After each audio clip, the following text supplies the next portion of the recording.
Biology in Flowering Plants. Lesson for 24/7. We will be studying up the floral parts, their arrangement of a flower. In class 9, we have already done about complete, incomplete flowers, their whorls. We will be revising those and few more. You can see I have taken Trinarius, which is a complete flower. Why? Because it has got 4 whorls, calyx, corolla, androecium and gynoecium. When 4 whorls are present in a flower, we call it to be a complete flower.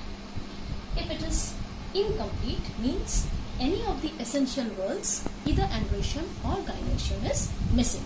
Then we call that type of flower as to be incomplete. Next is symmetry. Then what is symmetry? When we can divide a flower into 2 equal halves by cutting it through a plane, a vertical plane passing through the center. Any of the vertical plane passing through the center, dividing into 2 equal halves. But if it is zygomorphic, that means it will be divided into 2 equal halves by only one plane passing through the center. But in case of the first case, Trinarius is actinomorphic. That means we can divide it by any plane passing through the center, any vertical plane or the radial plane passing through the center. That is actinomorphic. For zygomorphic, I've got a second flower in front of you, which is zygomorphic, because it can be divided by just one plane passing through the center. Next is brachiate and ebrachiate. What is a bract? A leaf-like structure at the base of the flower. You can see that if the bract is present, then we call a brachiate flower to be brachiate. Here you can see the bract present over here, so we can call this flower to be brachiate. In the Trinarius, we cannot see any bract present. It has got sepals, petals, but no bract over here. A second whorl of epicalyx is present, but not bract. So this can be considered as ebrachiate, whereas this one to be brachiate.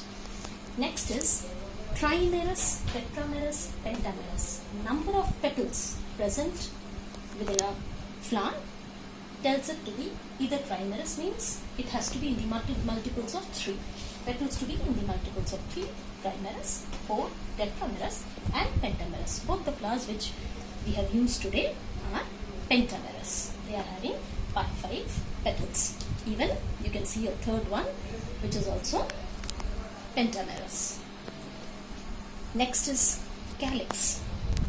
The very first whorl, provided the sepals are fused, then we call it to be gamosepalous. Here we can see the calyx, the first whorl is completely fused. So we call it to be gamosepalous. Provided if it is free, sepals are free, we call it to be polysepalous.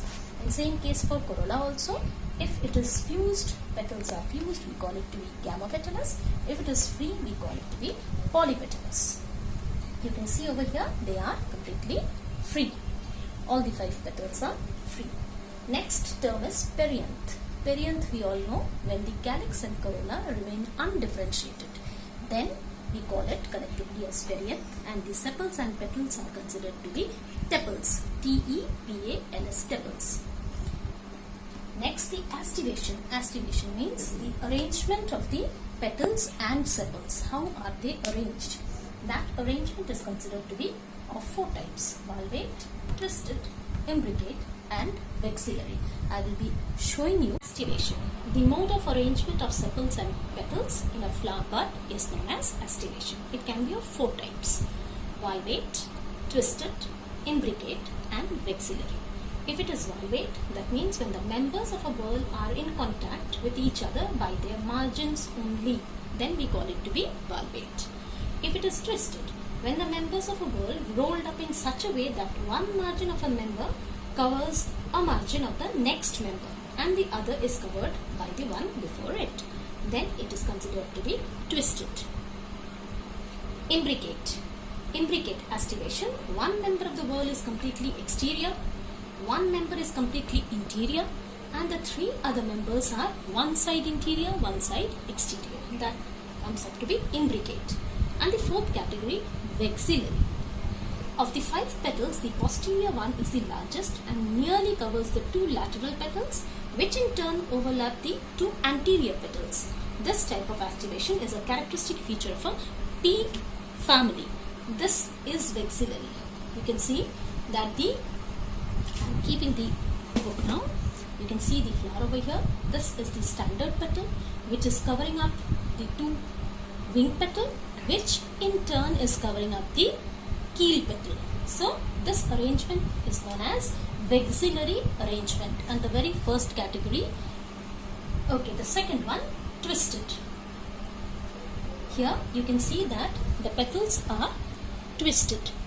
One is overlapping the next member. We call it as a twisted arrangement. Okay, so here for the day we end. Next we will be continuing next day. Thank you.